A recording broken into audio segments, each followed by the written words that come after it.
लोकसभा निवडणुका 2024च्या आदर्श आचारसंहितेमध्ये बांधकाम कामगार नवीन नोंदणी व नवीन रिन्युअल करणे थांबविण्यात आले होते. तर आता पुन्हा नव्याने बांधकाम कामगार नवीन नोंदणी व नवीन रिन्युअल करणे सुरू झालेले आहे. तर या व्हिडिओमध्ये बांधकाम कामगार नवीन नोंदणी कशी करायची याची संपूर्ण माहिती मी या व्हिडिओमध्ये तुम्हाला सांगणार आहे. हा व्हिडिओ पाहिल्यानंतर तुम्हाला कोणताच व्हिडिओ पाहायची गरज पडणार नाही. तर यासाठी व्हिडिओ शेवटपर्यंत बघा. चॅनलवर नवीन असल्यास चॅनलला सबस्क्राईब करा. मी इरशाद खान पठाण आपल्यासाठी नेहमीच अशीच माहितीची व्हिडिओ आणत असतो.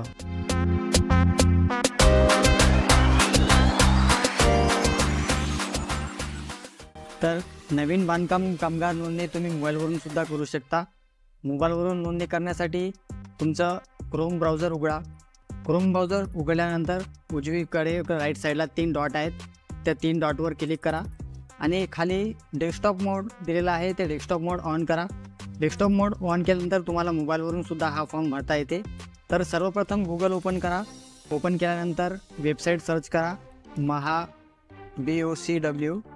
तर इथं याच्यामध्ये पहिली वेबसाईट आहे, पहिल्या वेबसाईटवर क्लिक करा. आता ही तुमची बांधकाम कामगारची नवीन नोंदणी करण्यासाठी, रिन्युअल करण्यासाठी आणि सर्व काम करण्यासाठी ही वेबसाईट आहे. तर तुम्हाला इंग्लिश समजत नसेल तर इथं उजव्या साईडला इथं वर मराठीचा ऑप्शनसुद्धा दिलेला आहे. हे बघा इथं दिलेलं आहे. तर इथं जाऊन तुम्ही मराठीसुद्धा करू शकता. आता याच्यानंतर नवीन बांधकाम नोंदणी करण्यासाठी इकडं डावी साईडला बघा इथं हिरव्या कलरमध्ये बांधकाम कामगार नोंदणी हाचा ऑप्शन दिलेला आहे. इथं क्लिक करा. आता इथं तुमचं इथून नवीन नोंदणी करायला सुरुवात होत आहे. आता इथं सर्वप्रथम पहिल्या ऑप्शनमध्ये बघा तुम्हाला जवळचे WFC स्थान म्हणजे बांधकाम कामगारचं ऑफिस निवडायचं आहे, म्हणजे तुमच्या जिल्ह्या लेवलचं. तर तुमचा जे जिल्हा आहे ते जिल्हा इथं निवडा. आता त्याच्यानंतर बघा इथं खाली तुमचा आधार नंबर टाका. आधार नंबर आणि मोबाईल नंबर अचूक टाका.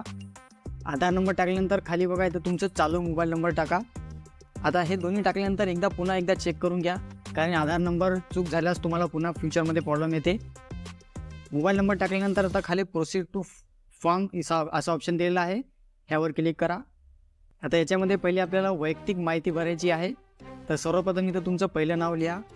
त्याच्यानंतर इथं तुमचं फादर नेम किंवा मध्ये नाव लिहा. तुमचं लेडीज असेल तर, लग्न झाले असेल तर त्यांच्या हस्बंडचं नाव लिहायचं आहे. म्हणजे आधार कार्डवर जे नाव दिलेलं आहे तसंच सेम टू सेम नाव लिहा. आधार कार्डमध्ये जर स्पेलिंग मिस्टेक असेल तर आधीच दुरुस्त करून घ्या, कारण की स्कॉलरशिपचं फॉर्म भरता वेळेस किंवा कोणते क्लेम करता वेळेस तुम्हाला ते प्रॉब्लेम जाऊ शकते. तर आधी तुमचं आधार अपडेट करून घ्या. आता बघा इथं फर्स्ट नेम, मिडल नेम आणि त्याच्यानंतर इथं तुमचं आडनाव टाकायचं आहे. त्याच्यानंतर खाली तुमचा जेंडर टाकायचा आहे. आता बघा आपण हे आधार नंबर जे टाकलं होतं इथं ते ऑटोमॅटिक येईल. पुन्हा एकदा तपासून घ्या. त्याच्यानंतर समोर तुमची वैवाहिक स्थिती टाकायची आहे. लग्न झालेलं आहे, मॅरिड आहे किंवा विडो आहे किंवा डिवॉर्स आहे, ते तुमचं योग्य पर्याय निवडा. आता बघा इथं त्याच्यानंतर तुमची जन्मतारीख टाकायची आहे. तर जन्मतारीख टाका. इथं तुमचं वय ऑटोमॅटिक कॅल्क्युलेट होईल. त्याच्यानंतर इथं तुमची कास्टची कॅटेगरी टाका. हा इथं तुमचा फोन नंबर ऑटोमॅटिक येईल, ते चेक करून घ्या. आता इथं बघा तुमचा पत्ता टाकायचा आहे आधार कार्डनुसार. आधार कार्डवर तुमचा जे पत्ता दिलेला आहे ते सेम टू सेम इथं टाका. जसं मुक्काम पोस्ट तुमच्या गावाचं नाव दिलेलं आहे किंवा कोणता आधार दिलेला आहे तसं सेम टू सेम आधारनुसार टाका. तर इथं तुमचा पत्ता टाका. आता तुमच्या आधारवर एखाद्या रोडचं नावाचा उल्लेख केला असेल तर इथं टाका, नाही तर इथं हे आवश्यक नाही, हे सोडू शकता. असेल तर टाका, नसेल तर सोडून द्या. त्याच्यानंतर इथं तुमचं गावाचं नाव दिलं आहे, इथं गावाचं नाव टाका. त्याच्यानंतर सिटी, शहरचं नाव टाका. सिटी टाकल्यानंतर इथं तुमचं घराजवळ महत्त्वाची जागा जवळपास दिलेली असेल काही तुमच्या आधार कार्डवर तशी, तर ते टाकू शकता, नसेल तर सोडून द्या. त्याच्यानंतर महाराष्ट्र राज्य हे आपलं ऑटोमॅटिक येईल इथं समोर. आता इथं तुमचा जिल्हा निवडायचा आहे खाली. त्याच्यानंतर इथं तालुका घ्या. त्याच्यासमोर तुमचं पोस्ट ऑफिस घ्यायचं आहे. तर पोस्ट ऑफिस निवडल्यानंतर तुमचं पिनकोड ऑटोमॅटिक येईल. त्याच्यानंतर इथं खाली आहे इथं तुमच्या फॅमिलीची डिटेल द्यायची आहे. इथं तुमच्या कुटुंबाचा पूर्ण तपशील द्यायचा आहे. तर याच्यामध्ये एक लक्ष घ्या, आपल्याला कौटुंबिक माहिती फक्त आईवडील, पत्नी आणि पहिल्या 2 पाल्यांचीच नावे भरायची आहे. समजा तुमचं लग्न झालं असेल तर त्यामध्ये आता तुमचं पत्नीचं नाव आणि तुमच्या पहिल्या 2 पाल्याचे नाव द्यायचे आहे. फक्त 2 पाल्यांनाच त्या कोणत्याही क्लेमचा लाभ मिळणार, म्हणजे स्कॉलरशिप वगैरे फक्त तुमच्या 2च पाल्याला मिळणार आहे.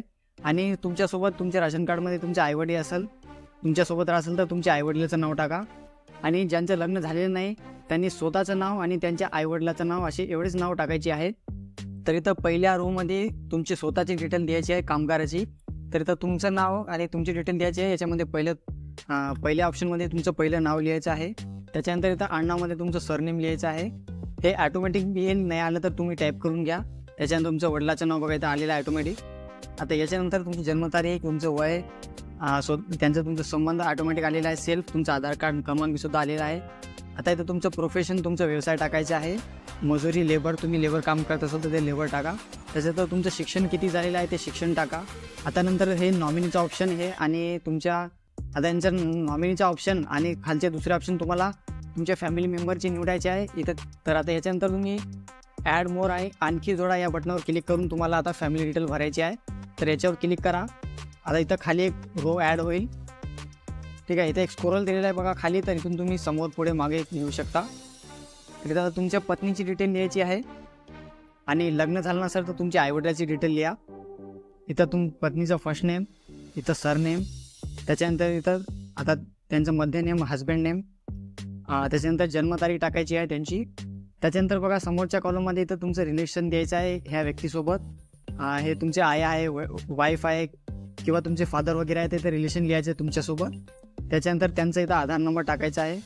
त्याच्यानंतर समोर त्यांचा व्यवसाय टाकायचा आहे. आता याच्यानंतर तसंच त्यांचं शिक्षण टाकायचं आहे. आता बघा हा समोरला ऑप्शन दिलेला आहे. तर तुमच्या फॅमिली मेंबरमध्ये तुम्हाला कोणाला नॉमिनी करायचं आहे, वारसदार करायचा आहे, तर इथं हे डॉट दिलेला आहे बारीक इथं गोल. तर इथं त्यांच्या ह्या डॉटवर क्लिक केल्यानंतर तो व्यक्ती तुमचा नॉमिनी राहणार. तर तुम्हाला कोणाला बी करायचं असेल तर इथं तुम्ही त्यांना डॉटवर क्लिक करायचं, ते तुमचं नॉमिनी होईल जाईल. आता त्याच्यानंतर बघा कोणता व्यक्ती तुमच्या फॅमिलीमध्ये बांधकाम कामगारसोबत नोंदणी त्याचं केलेलं असेल तर इथं तुम्हाला त्या व्यक्तीच्या नावासमोर इथं राईट करायचं आहे आणि त्याच्यानंतर इथं त्याचा नोंदणी क्रमांक टाकायचा असेल आणि इथं त्याचा नोंदणी क्रमांक टाकायचा आहे. जर कोणी नोंदणी रजिस्टर नसेल तर हा राईट काढून टाका, हा ब्लँक सोडून द्या. त्याच्यानंतर बघा आणखी व्यक्ती तुम्हाला इथून ॲड करायची आहे तुमच्या फॅमिलीमधले. तर इथं ॲड बटनवर क्लिक करायचं, इथं पुन्हा एक रो येईल. आता याचप्रमाणे तुमच्या मुलाची डिटेल तुम्हाला भरायची आहे. आता पत्नीची डिटेल टाकल्यानंतर तुम्हाला आता तुमचे 2 अपत्याची डिटेल द्यायची आहे. आता अपत्याची डिटेल टाकायसाठी इथं ॲड मोरचं ऑप्शन दिलेलं आहे, इथं क्लिक करा. इथं पुन्हा अजून एकदा रो ॲड होईल. इथं तुमच्या मुलाची पूर्ण डिटेल भरायची आहे. पहिल्या कॉलममध्ये फर्स्ट नेम टाकायचं आहे, त्याच्यानंतर सरनेम टाकायचं आहे आणि त्याच्यानंतर फादर नेम टाकायचं आहे. त्याच्यानंतर इथं मुलाची जन्मतारीख टाका, वय ऑटोमॅटिक कॅल्क्युलेट होईल. त्याच्यानंतर मुलगा आहे किंवा मुलगी आहे तर 2 ऑप्शन दिलेले आहे. सन म्हणजे मुलगा होतो आणि डॉटर म्हणजे मुलगी होते. हा ऑप्शन बरोबर निवडा. त्याच्यानंतर तुमच्या मुलांचा आधार कार्ड टाका, आधार कार्डचा नंबर. त्यानंतर मुलाचा व्यवसाय टाकायचा आहे, ते काम करत असेल तर इथं व्यवसाय निवडायचा आहे. शिक्षण घेत असेल तर इथं एज्युकेशन टाका किंवा मुलं लहान असेल अजून शाळेत जात नसेल तर हा ऑप्शन तुम्ही ब्लँक सोडून देऊ शकता, कोरं सोडून द्या. त्याच्यानंतर इथं शिक्षण घ्यायचं आहे मुलाचं. त्याच्यानंतर तुम्ही बघा मुलाला नॉमिनी करायचं असेल तर हा डॉट दिलेला आहे, तर तुमच्या मुलालासुद्धा तुम्ही नॉमिनी करू शकता. त्याच्यानंतर तुम्हाला अजून दुसरा अपत्य असेल तर त्याची डिटेल्ससुद्धा तुम्ही इथं ॲड मोरवर क्लिक करून जोडू शकता. हे वरे टाकल्यानुसार सुद्धा तुमच्या हा दुसऱ्या अपत्याची डिटेलसुद्धा तशीच टाकून घ्या. आता अपत्याची 2 अपत्याची डिटेल टाकल्यानंतर आता तुमच्या राशन कार्डमध्ये तुमच्यासोबत आईवडील राहत असेल तर तुमच्या आईवडिलाची डिटेल इथे द्यायची आहे, नसेल तर ब्लँक सोडून द्या. त्याच्यानंतर बघा नियोक्त्याचा तपशील टाकायचा आहे तुम्हाला. तर इथं लक्ष द्या एक गोष्ट, इथं बघा तुमच्या कामाचं स्वरूप दिलेलं आहे. तर इथं कामाचं स्वरूप तुम्ही जे काम करत आहात ते ऑप्शन तुम्हाला निवडायचं आहे.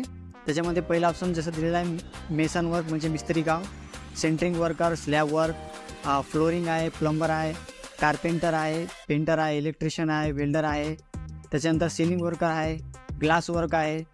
त्याच्यानंतर बघा मशीन ऑपरेटरचं जे काम करत असेल तर त्यांच्यासाठी हा ऑप्शन आहे. जे लिफ्ट ऑपरेटर आहेत त्यांच्यासाठी हे ऑप्शन दिलेलं आहे. त्याच्यानंतर जे खोदकाम करतात त्यासाठी बघा हा ऑप्शनवर दिलेला आहे. खोदकाम करणारेसुद्धा याच्यामध्ये फॉर्म भरू शकता. त्याच्यानंतर हे टाईल्स वर्क करणारे, नंतर हे बघा हे खूप सारे तुमचे सोलर पॅनल इन्स्टॉल करणारे, त्याच्यानंतर विटा वगैरे बनवणारे, सिक्युरिटीचं काम करणारे आणि किंवा रेल्वे ट्रॅकवर काम करणारे किंवा रेल्वेचं काम करणारे. तर यापैकी तुमचं जे योग्य ऑप्शन आहे ते ऑप्शन निवडा. किंवा तुम्ही नुसतं हेल्पर असाल तर इथं बघा सगळ्यात वर एक ऑप्शन दिलेला आहे ऑल टाईप्स ऑफ हेल्पर्स हा ऑप्शन तुम्हाला घ्यायचा आहे. तर आता याच्यानंतर बघा दुसरा ऑप्शन आहे जारी करणाऱ्याचा प्रकार.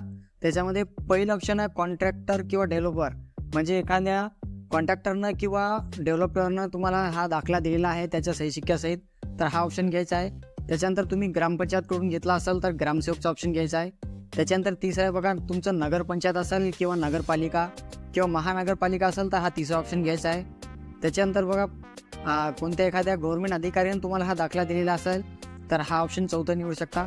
त्याच्यानंतर तुम्ही नाक्यावर काम करत असाल तर नाका कामगारचे जे अधिकारी आहे त्यांच्याकडून तुम्ही जे दाखला घेतला असेल तर तो ऑप्शन घ्यायचा आहे, तर तुमचं योग्य ऑप्शन घ्या।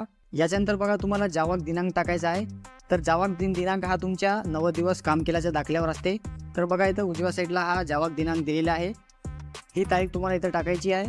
त्याच्यानंतर इथं जावक क्रमांक टाकायचा आहे, खाली जावक क्रमांक सुद्धा हा तुमच्या 90 दिवसाच्या दाखल्यावर दिलेला असते। बघा हा इथं दिलेला असते, हा जावक क्रमांक टाकायचा आहे। त्याच्यानंतर बघा तुमचे ग्रामपंचायतचं किंवा नगरपंचायतचं नाव लिहायचं आहे। त्याच्यानंतर ग्रामपंचायतचं जिल्हा निवडायचा आहे आणि तालुका, त्याच्यासमोर तालुका निवडायचा आहे।